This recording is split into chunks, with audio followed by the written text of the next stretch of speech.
I was trying to think what really has been the characteristic experience that could be shared.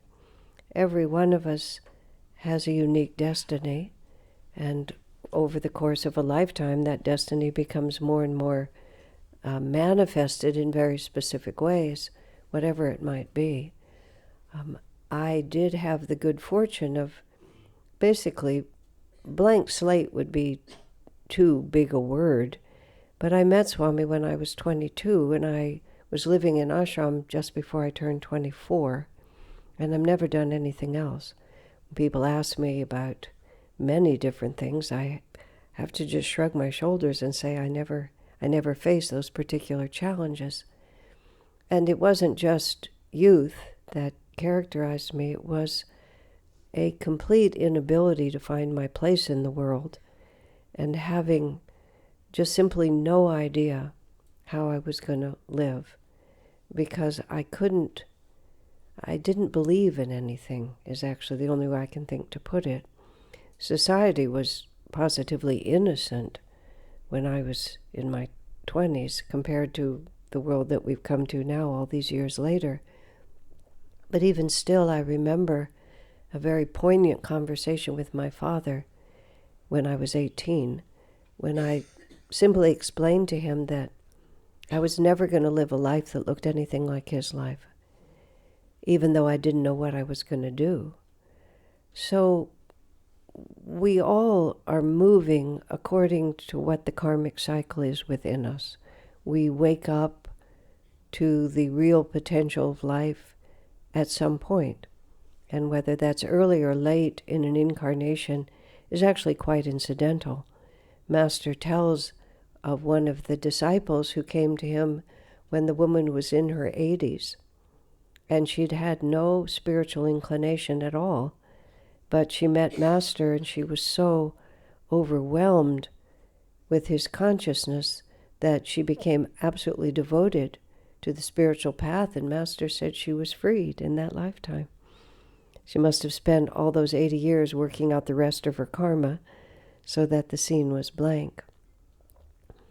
I think the first thought that I would offer in terms of how to be a success on the spiritual path, or something that I've learned, is it doesn't happen fast. And it doesn't happen at all in the way that we think it does. I know I've read memoirs too of people who just suddenly sort of wake up and the whole world is different, and they spend 6 weeks in a state of samadhi and then everything has changed after that. I've never met anyone to whom that actually happened. So I know it's a possibility. In fact, back in the very beginning, which was when I was 19 and 20 years old, a few friends and I became part of this small circle of friends of people who are trying very hard to understand the spiritual path, young American, mostly college dropouts. And one of the things we read was that there was 3 ways that enlightenment might come to you.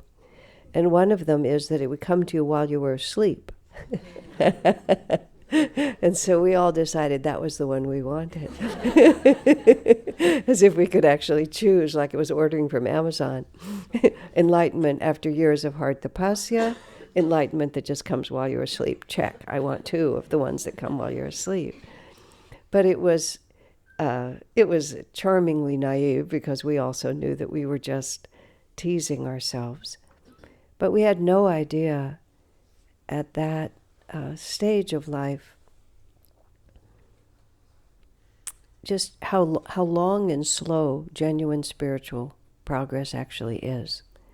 And a lot of times we become confused on the spiritual path, not because we're actually doing anything other than we ought to be doing.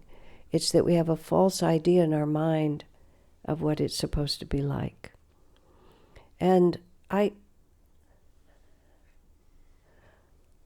was never one, for just speaking for myself, and this is something that I've shared with many of you in the discussions we've had until now.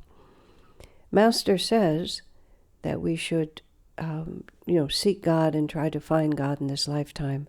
Swami Kriyananda has given satsangs where he says, at the very least, you should become a jivan mukta by the end of your life. Meaning if you can't become perfectly free, at least you should finish all, break the tie between ego and self, and live free even if there is still some lingering karma. I never felt the capacity to hold on to that as a possibility. But I want to make clear also, it wasn't that I ever disbelieved that it would happen. It's just I couldn't project myself into something I couldn't understand. And I always tried, and perhaps this is one of the tips that I would offer, I always tried to keep my feet on the ground, which is every day has its own challenges. And projecting myself into a future when all of these challenges would be finished never made the daily challenges easier for me. What made the daily challenges easier for me was just a relaxation. And a relaxation knowing that somehow, after many, many incarnations, and who knows how many incarnations we've taken, finally, I've had the good karma to have a clue as to what the purpose of life is. And when you think of that by itself, this is a tremendous accomplishment. Just how many people do we all know that when we try to talk to them about what life is really about, they just don't hear it? The Bhagavad Gita talks about it, the gradual stages of awakening. I can't exactly even quote the verse very accurately, but essentially, for many incarnations, nobody ever talks to us about these truths. Then people start talking to us about it, and while they're talking, we just check out completely and don't hear it at all. There's even a stage, and I believe this is in the Gita, where when people talk about these higher truths, we immediately fall asleep. It's just, we just can't hear it, so we just go away. Then we hear it, and in the moment we understand it, but as soon as the conversation stops, it disappears from our consciousness.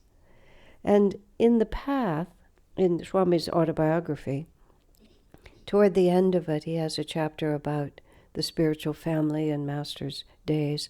And he has this phrase that gradually the soul develops the ability, the capacity to attract and hold these spiritual ideas.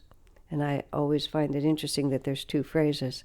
First you attract it, then you develop the capacity to hold it. And so we may measure our spiritual success in terms of how glorious are our meditations, whether we have visions, whether we see the spiritual eye, whether intuition guides us in all ways.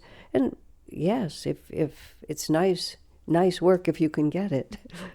But the real measure of the spiritual path is simply the awareness within us that there is no other choice in life. When Swami Kriyananda was asked, what is the difference? How do we succeed on the spiritual path?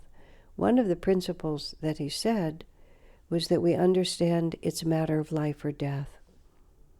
It ceases to be a hobby. It becomes simply the definition of who I am. Why am I in this world? What is the measure by which everything is evaluated?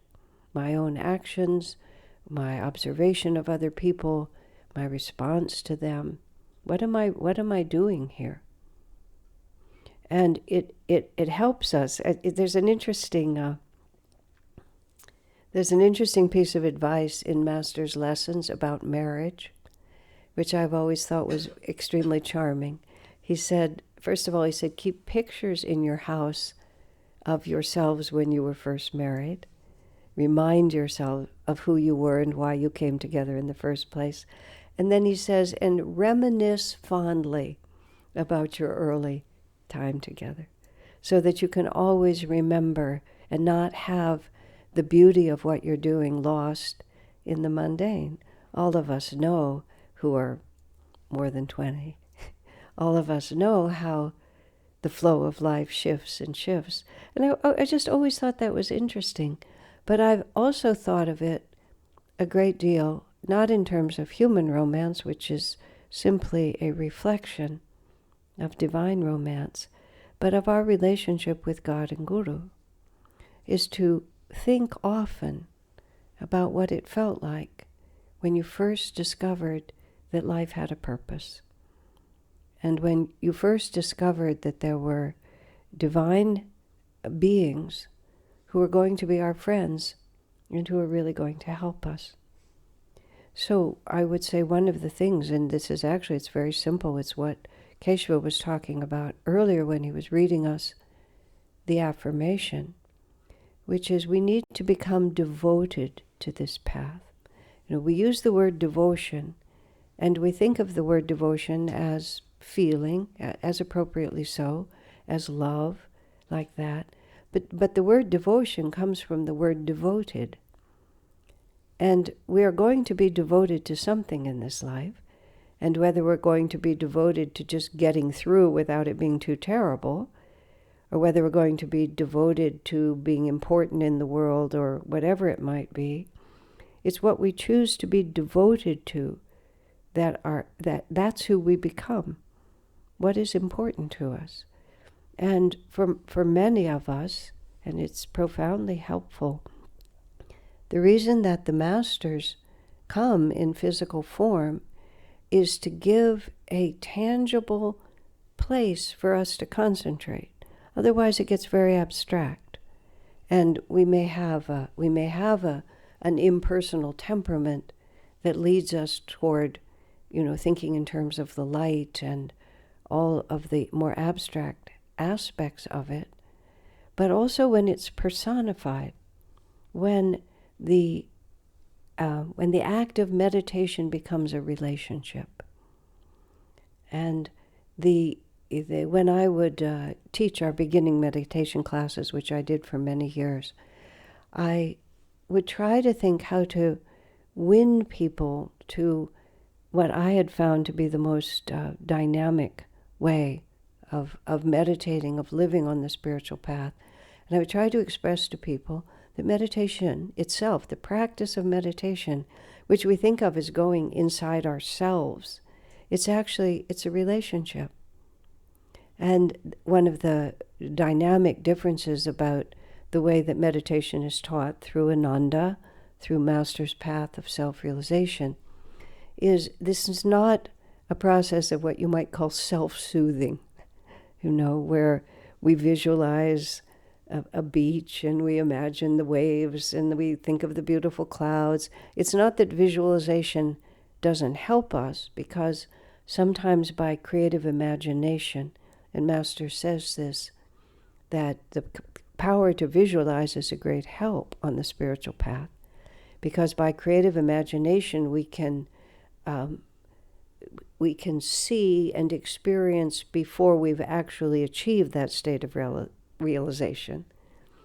But when we simply create imaginary environments for ourselves, it's using our own energy with concentration and imagination. But what we're doing when we're meditating on this path with these masters is we're actually tuning in to a reality that's actually there. And this is not an imaginary projection of our own. This is a presence that is always waiting for us.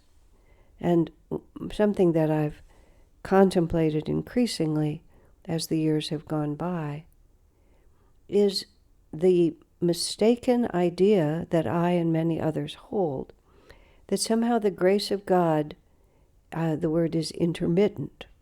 It's like the grace of God is flowing and then it's not, and then it's flowing and then it's not, because we experience it as not a constant. We experience it as coming and going and coming and going. So the mind tries to explain all this. And so we decide that, I'm not really worthy. I've done bad things. I'm not good enough. I'm not doing this right. One of the entertaining factors of teaching Meditation 1, level 1, you use the words slightly differently, but beginning classes, is after we've taught people to meditate and they have some experience and they come back, people would often just sort of tell us what their problems were. And one of the most common problem was, I'm sitting to meditate, but I'm worried that I'm not doing it right. And so then instead of actually meditating, one just sits and feels anxious about whether or not one is capable of doing it. And of course, the more worried you are, the less you're able to relax and enjoy. And all of these qualities make our experience of the freedom and joy of our own nature and the omnipresent love of God and gurus, it comes and goes because we are opening and closing our hearts. And so one of the most powerful things we have to understand is we have to really listen to how the masters are described and how they describe themselves. Unconditional, infinite, unchanging, free. And it's not as if the masters sit on the edge and dole out their respect and love for us sort of in little tiny bits, like we have to punch our time card and then get a little bit, a very Vaishya attitude. I pay with kriyas and then I get a little bliss. And if my kriyas are a little crummy and 6 or 7 of them get taken off the picture, then the bliss is a little less. It's actually the true reality of this world. The true reality of this world is an absolute unchanging flow of grace. And what our job is to just remember that. And remember it sufficiently that it transcends all the other memories that compete within us. And this is what happens to all of us, is that we're always in, many different vrittis in our chakras, in our spine, are competing for our attention. Those vrittis are like greedy little mouths, like little birds. You see how birds are in a nest, and their little mouths are wide open, their eyes, they don't have any eyes, and they're just crazy, cheeping, just waiting for something to be dropped into their mouth.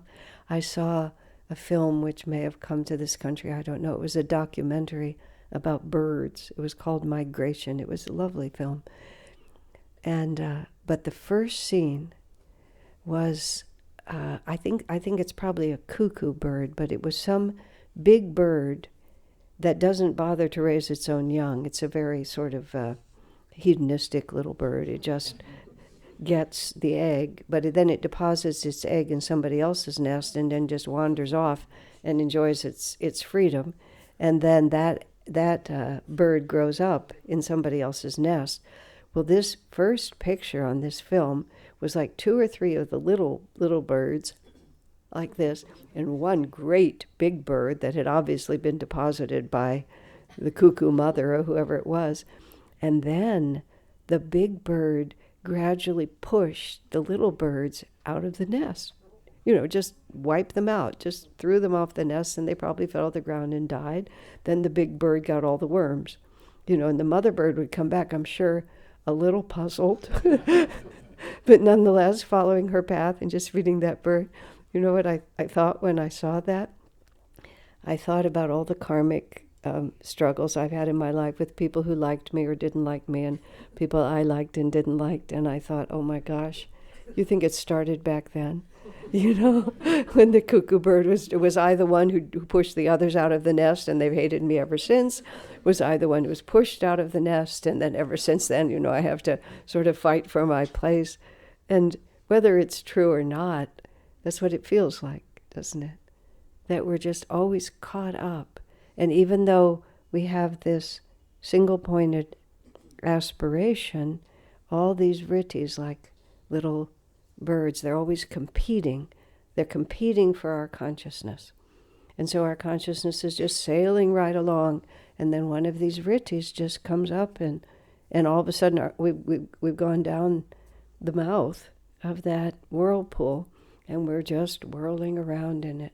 What we have to understand, and this is a very important point for final success, is that this is just the way it is. This is actually what happens.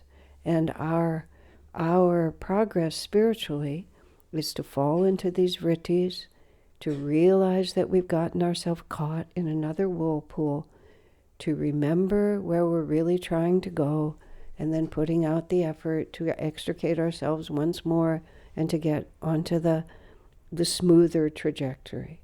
And I don't know anyone whose spiritual life has gone without these ups and downs. And Swami Kriyananda was so authentic with us. It wasn't he manifested this steady commitment that was sort of like a big tree, just rooted deeply in the ground. But that didn't mean that the storms didn't come through the branches. I even remember, very interesting, at the end of his life, toward the end of his life, he was living in Assisi. It was before he came to India, and most of the staff wanted to go on an India pilgrimage, so wanted to come to India. So they decided the whole staff could come, but I went over to Assisi to cook for Swami and to do his secretarial work, and there was one or two others of us who were sort of filling in for everybody else. And I think it was probably toward the time that we'd been through all the litigation where Swami's Gurubhais had been so unkind to him.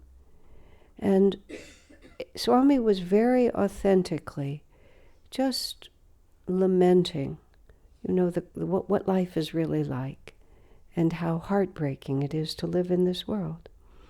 And there was a time we were actually at some coffee shop in the town, and he just started being very authentic about, just how discouraging it is that even when you try to do good work in the world, you're not always appreciated. And he was talking about his own experience, but he was also telling me that this is really what happens. To be joyful does not mean that we're always happy. We can be very deeply joyful because out of thousands and thousands, we've been one who was gifted with the opportunity to be on the path, but that doesn't make this world less heartbreaking. And Swamiji, he needed to say it to someone, so he said all of this to me, and he was talking, and I'd learned by this point just to be sympathetic and supportive and to learn what I could and also be a friend to him. And we had this conversation, then we gradually went back to his house, and Swamiji, in his way, just being honest and saying what you really feel. And what I learned from him that day is how one works with these feelings. He didn't pretend for a moment that he didn't feel it. He made no effort to suppress that feeling. I mistakenly thought for a long time in my life that if you just suppressed these feelings, that somehow they would go away. Even in the Gita it says, of what avail suppression? Swami puts it more bluntly. It just comes out in some weird way later. It doesn't really help you. You have to be able to be completely truthful. I'm sad, I'm heartbroken, I'm disappointed. I wish it were different. And then the more that Swami talked, and this is what often happens, the more you just begin to realize, well, this may be true, but there's other realities. And finally, it was almost like he was exaggerating what he felt, because he could see it was also, from a certain perspective, just humorous. That after all the graces that have been given to us, all the wonderful, just simply having found a spiritual path, that everything is unimportant by comparison. And Swamiji also had this way of helping us with our difficult attitudes, which was he would sometimes just exaggerate them so that they became comical rather than not. So we were in his house finally, and he was still sort of in this mood. And I said, well, sir, what can I do to help? And he said, make me a good Indian lunch. He said like that. And then I still didn't go into the kitchen. I was just sitting with him. And he sort of, after a moment, basically said, why aren't you in the kitchen making me a good lunch? And, oh, I know what else happened. When he was talking about that, first I said, sir, I just don't know what to offer you. And he was turning over now into being more lighthearted. I don't know what to offer you, sir, except euthanasia, And he looked at me like, what? And then he realized that I was doing what he trained me to do, which is, well, if life is so bad, why don't we just end it? And then he began to laugh, and that's when he said, no, you can make me a good Indian lunch. And then I still sat there, and he said, why aren't you in the kitchen? And I said, well, you have to promise me you won't throw yourself off the balcony if I walk out the door. He said, no, I'm safe. You can go cook for me, and it'll be fine. But isn't that interesting? This is not how you would expect it. And Swami said that even Master, at the end of his life, became a little downhearted because Master had many, many trials, and many people betrayed him. He had 2 different lawsuits from his own disciples trying to get money from him. The first one succeeded, and then Master was very smart and reorganized his organization legally, so the second time it was tried, it didn't work. But your own disciples.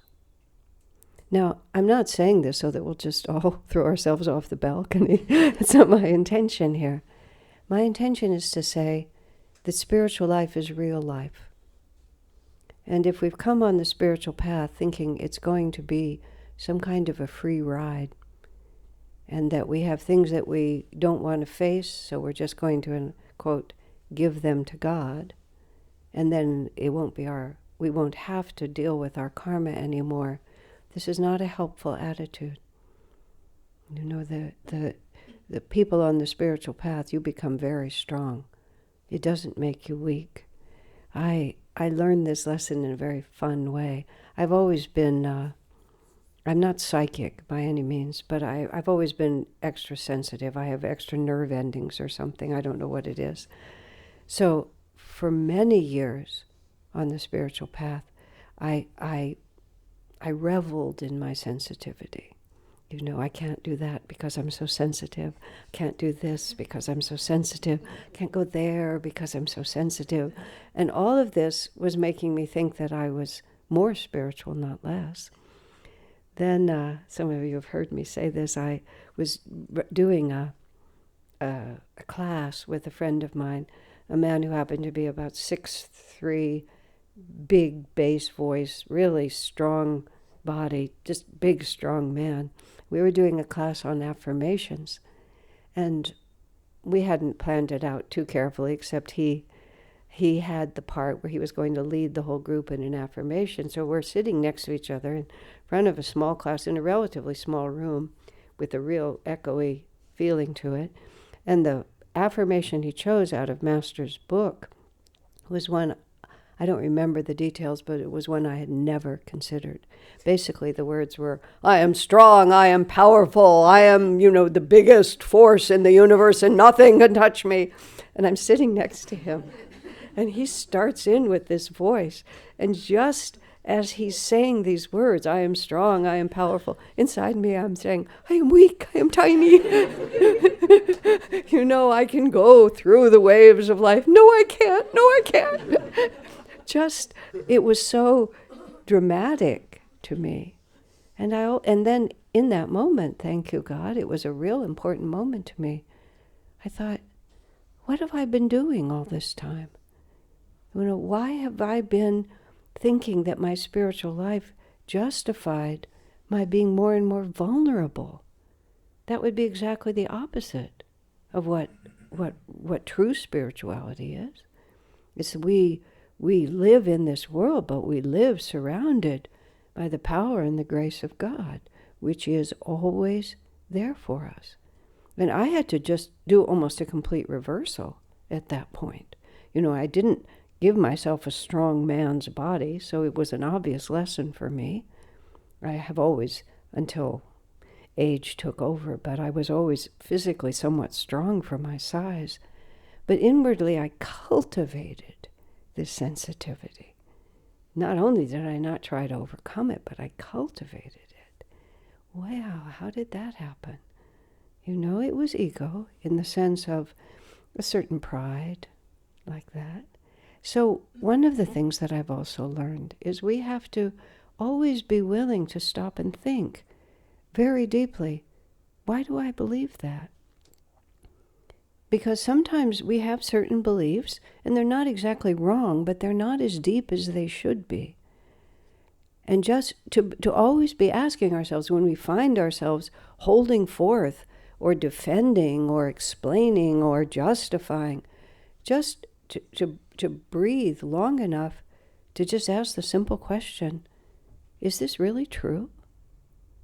How did I come to think this?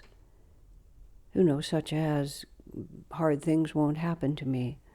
If God really loved me, I'm not worthy. Maybe I'm doing the meditation wrong. Why do I think this is true? And over and over and over again, over years, you just realize that wasn't really the right way to behave. And you have to become, it's a paradox. You have to become very determined in what you're doing, and you also have to be completely flexible, that you're just ready as soon as you see that there's another reality that you really understand, that you can just move to that. So the question becomes, what am I really devoted to? When about 1980, Ananda Village, we always had trouble developing that property there because our neighbors had come there to just completely drop out of society. They were, at that time, most of the economy was growing illegal marijuana around us, so they had a strong desire to be invisible. You'd walk down a kilometer or two from where Swami Kriyananda's house, and you came to somebody else's land, and it said, no entry without an invitation or a warrant, search warrant, and so our neighbors, and then we came out there, and not only did we have a very different attitude, including that we weren't growing illegal marijuana, but we invited the whole world to come visit us. Far from dropping out, we were advertising everywhere and inviting reporters and county people and people from everywhere. So we were in a little bit of a conflict, and they were always trying to stop us. And the way the land use system worked, protest from local residents could have a very bad effect on our intentions, getting permissions and so on. So it was always a struggle. So we figured out that there was a legal way around it, which is that Ananda Village itself could become a California city. At the very end, we started spelling CITYSIDDHI, a California city. But in any case, it was kind of goofy because we were just, a 900-acre farm, basically. But technically, you could do it. Law is funny. It's just a matter. So for 18 months, it was my job to work on this. And it was extremely controversial and very dynamic. And every time we had a hearing, it had to be in a bigger local venue. And finally, the last hearing was in this venue that held about 800 people. And everybody was against us except us. And the hearing went on till 2 or 3 in the morning. It was just a big adventure. And then they made a bad decision, and we were going to go to the courts, like this, really make it happen. And I just, for 18 months, it was all that I did. I was totally focused on it. Then Swami just decided, well, what actually happened is I was bringing this television crew from Sacramento, from the state capital, up to see Swami, and we were going to talk about this thing. It was national news, what we were doing. And I brought the reporters in, and all the way to Swami's house, I'm telling them about how this was the wrong decision and we had a right to do this and they didn't right. We're going to go to the courts and it's really going to happen. We get there. There's no telephones at Ananda, you have to understand, at that point. And so we show up, and Swami says to the reporters, he says, if you'll give me a few extra minutes, I have a scoop for you. I'm going to tell you something nobody knows. Jyotish was standing there. I said, Jyotish, what is he going to say? And Jyotish kind of looks a little white, and he says, you don't know? I said, no, I don't know. So then Swami starts reading the statement, and the statement says, it's over, we're finished. We're going to accept the decision, it's done. Right, like this. Then they pivot right over to me with the microphone, and I say, yes, of course, that's what we would do. What else would we do, like this? And then all the way back down the hill, I tell them about how this is the obvious decision. What else would we do? We go back. They're used to interviewing politicians, so it made perfect sense to them. So we get all the way, I say goodbye to them, I get back in my car, I drive back up the hill, and I'm just like, what? I'm just, Swamiji, like, what? What? And he's so cute. He sort of pats me on the head. He said, I'm sorry, there was no way to let you know in advance like this. I said, what happened? He said, I was meditating and I asked Master what we should do. And he said, no, it's the right decision. You really don't want to. You don't want to make a legal entity. He had all these other reasons. But he said, no, I just felt Master say it wasn't right. I said, I'm the one who's been doing this. Why didn't he tell me? Swami said, did you ask? I said, no. I just assumed that if it was true yesterday, it would be true today. And then that's all he had to say to me. And I said, no. And then I laughed, like, okay, this is fine. It's not that you dig the plant up and look at the roots every day to see if it's growing. And then this is what happened for me. I finally said that I had so much energy focused toward this. And I got to the point where I said to Swami, I really don't mind losing. It's fine if we just lose, it's no problem. But they were so awful, the people who opposed us. I really don't like that they won. And then oddly, I got a very high fever, which was very unusual for me. I got a high fever for a few days. When I got it from the fever, I didn't care. But I had to ask myself, and here's the point. It's an entertaining story, and it was definitely memorable. What am I really doing? Because I had become quite involved in winning that project. But what I really was doing was what Swamiji had asked me to do. Now, of course, that was a very direct request on his part, but this is what happens to us. We feel that something is right to do, and so we give all our energy to it. But then very often what happens is we lose track of what we're actually doing. Am I actually trying to make this project a success, or am I actually trying to live according to what will draw me into the light? And when that shifts on us, and it can shift in my case because Swamiji got an attunement with Master that I didn't have, but it can happen because the potential of what you're doing collapses, or people die, or someone betrays you and suddenly everything is different. So what am I really doing with my life? Am I really trying to make this thing happen and that thing happen and this thing happen? Or am I trying to live according to what God sends me to do and to be always in tune with His light? Keep your priorities straight and keep your mind clear about how they're going to express and what they're going to be. And the trick on this is, you see, that doesn't mean that you're uncommitted. It actually allows you to be committed on a much greater level because you have nothing to lose. If what we're thinking about is whether what we're doing works in this world, then we're always a little anxious because this world is so unreliable, just so exceedingly unreliable. There's so many forces beyond us, and those vrittis, we just don't know. We don't know what the next karmic thing is going to be. But God is always with us, and the Guru is always with us. And they never change in their relationship to us. And so what we have to cultivate on the deepest level, by every trick that you can imagine, is to make sure that we're operating in cooperation with their reality. A friend of mine who was very successful at business, he just had a intuition for always knowing what the next trend would be. And he was devoted to Jesus. That was his spiritual path. And in his office, in his company, he always had a chair sort of fairly close to him, but very inconveniently situated for anyone else to sit in. So even when there was a meeting, nobody ever sat in that chair because Jesus sat in that chair. And when he was ever doing anything, whether he was alone or anyone else was in the room, he was always in conversation. That was his real boss. You know, what should we do? And it was never an I. It was always, what should we do? And you see, nothing, absolutely nothing, can ever take that away from us.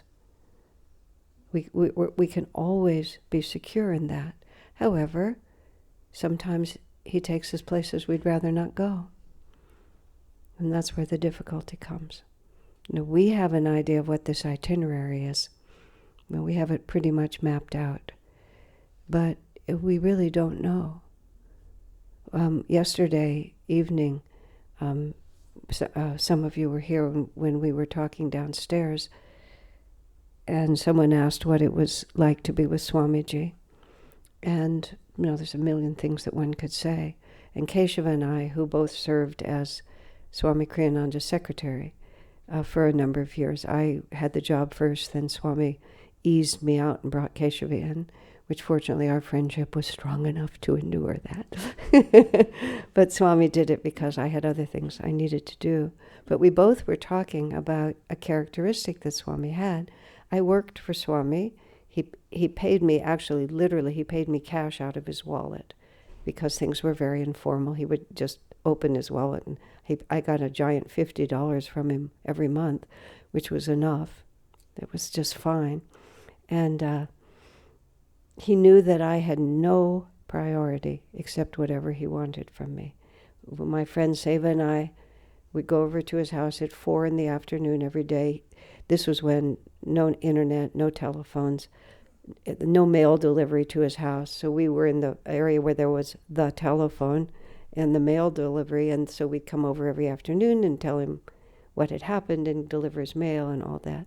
We would go over at 4, sometimes be out the door by 4:30, sometimes we'd be there past midnight or later than that, just depending.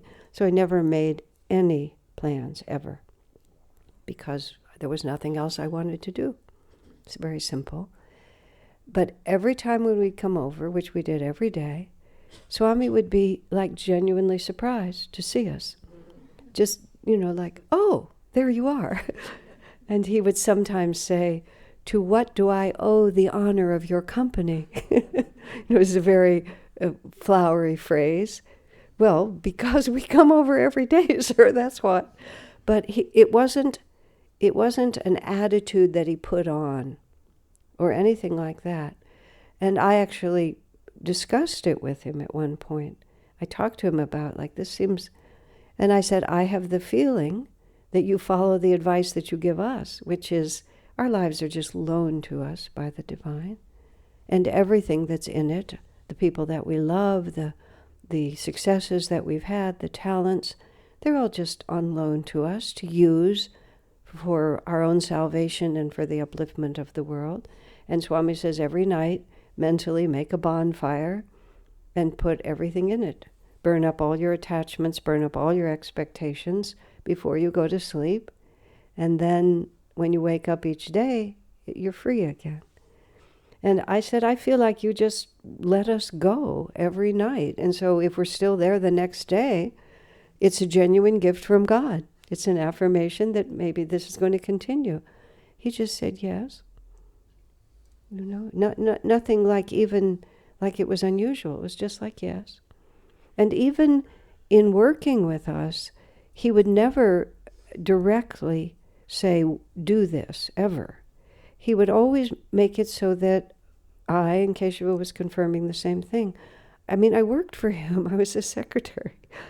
But it was always my choice as to whether or not I was going to help him. And he would, bring things up in a way that just gave me the option to say no. I typed his manuscript. It was when he wrote his Path, The Path, because it was the last book he wrote before he had a computer.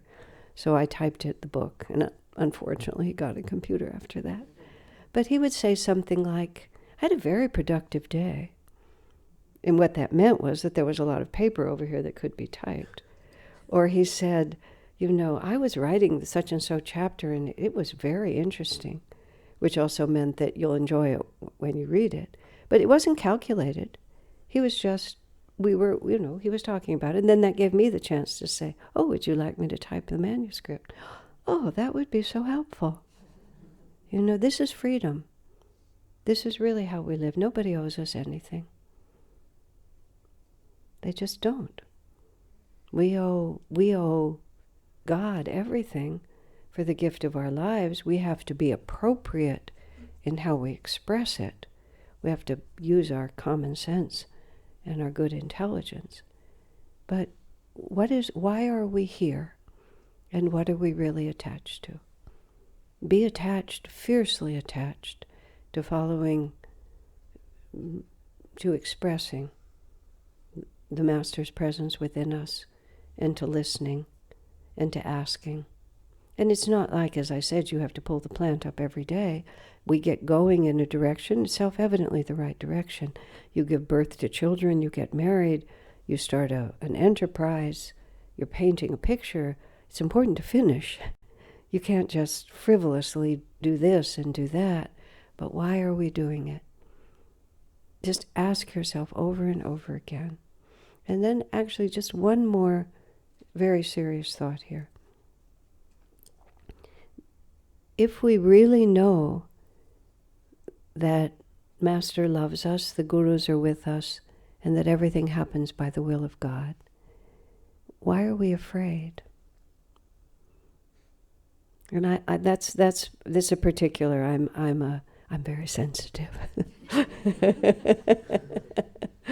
So the inclination to not be courageous in the face of trials, and to be nervous about things that happen is a karma that I personally have had to struggle with.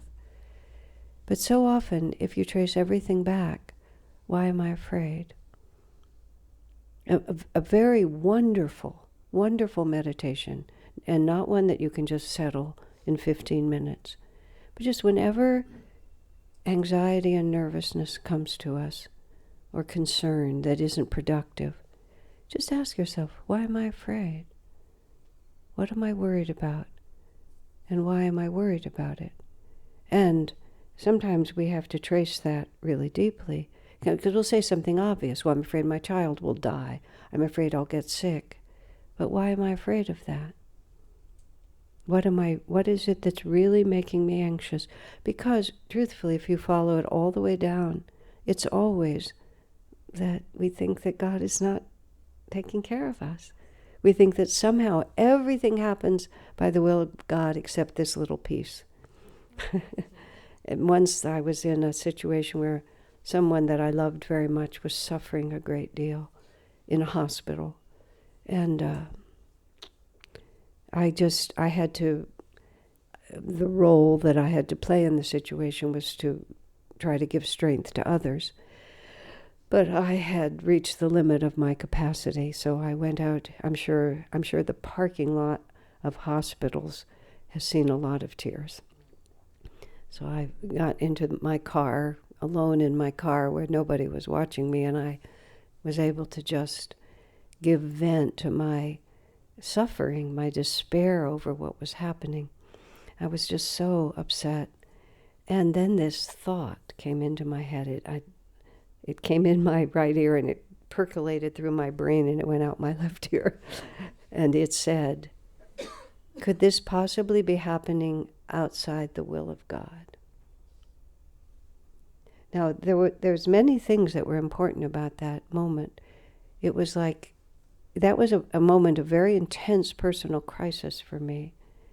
But I had been practicing when it was easier. This is an advice Swami gave me once. You have to practice when it's easier. You can't just wait till your life is on the line to find out whether or not you have faith in God. You have to be practicing all the time. There's never a moment when you can be imagining something else. You have to always be realizing, every time a situation upsets you, every time something small happens, could this be happening outside the will of God? That I was going to make scrambled eggs for breakfast and there's no eggs because my roommate ate all the eggs, whatever it might be, where there's some part of you wants to rebel. We have to practice when it's easier. So I'm there and the thought comes. And because I had spent so many years persuading myself that everything happens by the will of God, even in that moment, I just saw this comical picture where you see the whole tapestry of creation and then somebody's taken a pair of scissors and cut this little square out. Everything happens by the will of God except not this. And it was just preposterous. But I wanted to rebel against it, but because I'd practiced when it was easier, I just couldn't. My integrity couldn't reject that thought. Then I also discovered something that was very helpful, which is that we can be completely sincere. We don't have to pretend. I said, well, Lord, if this is your will, I don't approve.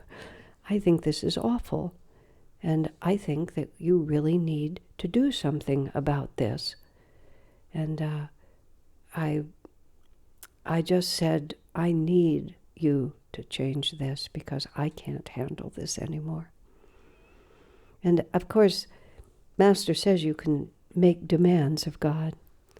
And one of the reasons he says that God is pleased when you do that, because you don't make demands of someone unless you trust them. So when we feel that we can honestly be ourselves, it's very pleasing to God because that means you trust me, doesn't it? So I did. I just said, I'm going down. I don't think I have the strength to continue. And I walked back into the hospital. Everything turned for the better. I just went right back in like, what do you know? It doesn't always happen like that, but it did that time. And so we practice when it's easier, so that when the force gets stronger against us, we have someplace to stand. And we understand what we're attached to. Not to this, but to that. Later, when my parents were aging and I was having difficulty dealing with what happened, they've been gone from this world for 20 years now. I shifted the prayer into this. Lord, whatever you're trying to teach them, you need to help them to learn it and fast. But why would we not want people to learn what they're supposed to learn? And how often does our learning come through suffering? So what am I really attached to? You see, just asking the question and practicing when it's easier. So I think that's enough. We have time for a question or two if someone has one that they would like to ask. That's the question I always get when I come to this country, which is, I'm a householder, I have so many duties, how can I add in all these spiritual practices? I can't put down my householder duties. Of course, is it possible that the life you've been given is outside the will of God?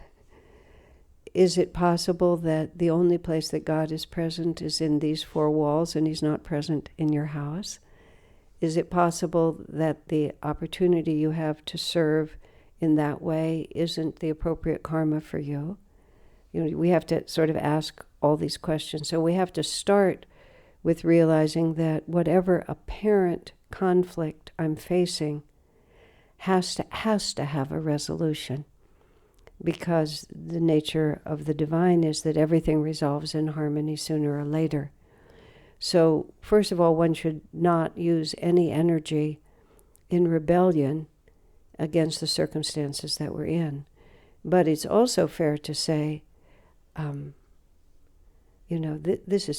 been doing this for 25 years and I'm ready to do something else, or this isn't really feeding me the way the other reality is feeding me. So how are we going to resolve this?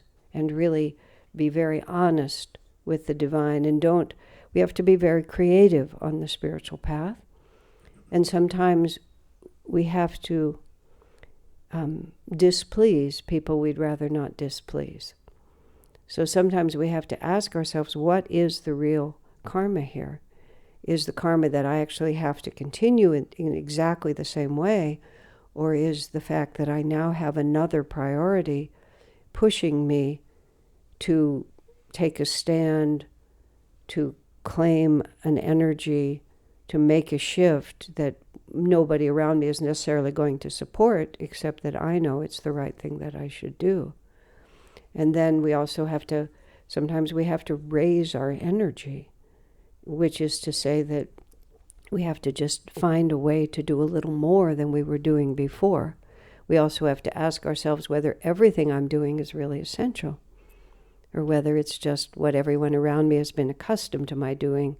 Is this really what is essential for me to do? Swamiji he called it putting a rock in the river. Instead of just having the river just continue to flow, you just place a rock in the river and then let the river move around it. And sometimes there'll be a little turbulence when you first do that. And I know one of the karmas of being born in India is that your life belongs to everybody else. I was not born in India. But I actually, when I was first here, and I would hear this repeatedly, my family, my children, my in-laws, my this, my that. And I asked those who'd been here longer, I said, what did Swami say when people would come to him like that? And he would say, what I was inclined to say was, it's your life, it's not theirs. Now that doesn't mean you have to be selfish and inconsiderate, but I think the karma sometimes in this culture is that enough already. Human birth is something, but divine birth is everything. And this whole situation that we find ourselves in one body, is just one body. And who am I really, and what is forward progress for me? That's the question. What is forward progress for me? Forward progress for me. That's the question. What is forward progress for me? No, I'm not suggesting you disassociate yourself from it, but I'm saying that you just stand back a little bit and think, what could change in this situation that could give me more opportunity to nurture my soul, that will not really injure or deprive the people that I have to take care of. I totally understand that this is tough, but if one finds oneself where there's a huge conflict between the expectations of others, the habits of a lifetime, and an awakening call to deeper spiritual practice, especially when one is not young and one is moving toward the end of this life, yeah, you have to ask the question. And there's no dogma. There's no dogma that can be answered here. It may be that you simply infuse your ordinary life with the devotion for God and everything stays exactly the same. It may be that certain decisions have to be made, and they should be made carefully and thoughtfully. But to imagine that one has no choices is simply not true. One always has choices. I remember I have this little book, actually, Ask Asha. Is it up here? Yeah, Ask Asha. And these are real questions from people. I got a question from a woman in India about her idea of who she wanted to marry versus the husband that her family had selected for her, and she didn't really want to marry him. It's an interesting question in there. You can just open the book and find it. And she told me that she had to go along with her parents. I wrote to her and I said, no, actually, I said, you're over 21, you have a job, you have a passport. I said, but it would be highly inconvenient for you not to go along. And highly inconvenient is not the same as not possible. And so what we have to do is we have to, and then you have to make a value judgment. You have to decide what, who am I? What is my karma? What can really be done? And I have to stand back, and I full disclosure, this is not a battle that I've had to fight in this lifetime. I believe I've fought it in other lifetimes. But I know the principles that you always have choices. But it depends on what the price of that choice is and what the right choice is. So greatly sympathetic, but also realize, this is the karma that I have, isn't it? That I suddenly want to do something that really contradicts what I've always done and what everybody expects of me. Highly inconvenient. Yeah. Okay, is that fair enough? The question being, how do you maintain your faith in the Lord when times get difficult?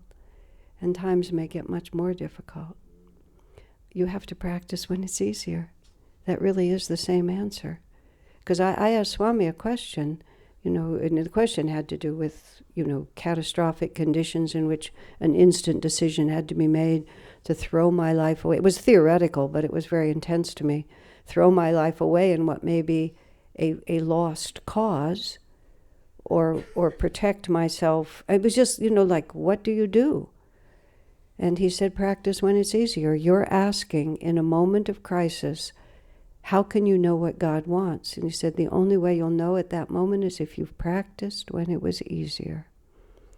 And so what we need to do, especially now when we can see how uncertain the world is, and this is also an answer to the question, my household duties prevent me from doing much spiritual practice. I don't know. What are your real household duties? Is to be strong for your family and to be able to help the ones that you love.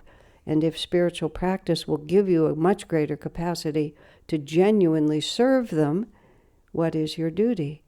And right now, when times are difficult and increasingly difficult, we need to practice when it's easier. We need to constantly be looking inward and upward toward the divine and immersing ourselves as much as we are able in the vibration of the masters, so that when a crisis comes to us, that's where we go. And we have to examine our fears and go deeper and deeper into those fears and find the bedrock of faith, or build a bedrock of faith. This is not we did not choose an easy time to be born.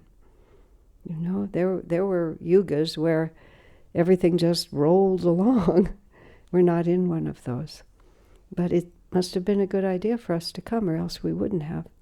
Can this be happening outside the will of God? Get yourself a few mantras that work for you, and use them. Use them all the time. And then that you'll find that you have built the muscle for when it's really hard.